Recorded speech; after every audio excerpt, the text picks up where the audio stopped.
One of Calgary's demonstration zones is seeing some action, but after a busy day yesterday, today's protest size paled in comparison. A group speaking out against the Indian Prime Minister's visit to the G7 was loud, but just blocks away, you might not even know the summit was happening. Tim Brooke has more. Just 80 kilometers east of one of the biggest political events in the world, Calgary was relatively quiet.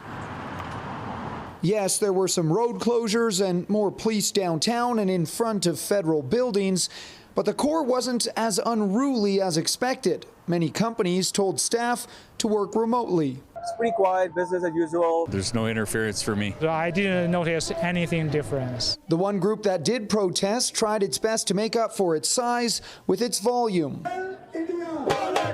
Advocacy group Sikhs for Justice supports Khalistan, a proposed independent Sikh state in India.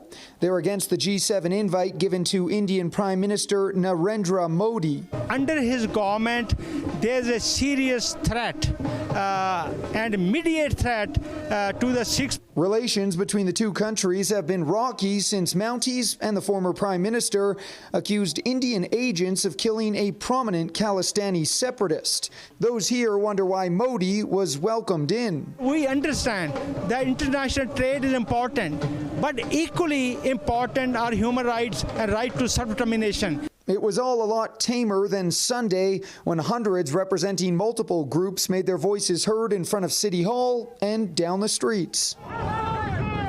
Police say most protesters were peaceful, but some did not comply with traffic safety laws and interrupted emergency services. The G7 and its protests wrap Tuesday. And Tim joins us with more. Tim, those protesters will be heard in Kananaskis. Yes, Ian, just as Terry mentioned a couple minutes ago, the protests that you saw today in front of City Hall, and really any sort of protest we might see in front of City Hall over the next 30 or so hours, will be broadcast live in K-Country to all of the leaders. Now, tonight, I'm standing here in the city's other demonstration zone. It's along McLeod Trail, but Ian, we can tell you, though it is also being broadcast live, we haven't seen any protest group here today or even yesterday. Thanks very much, Tim.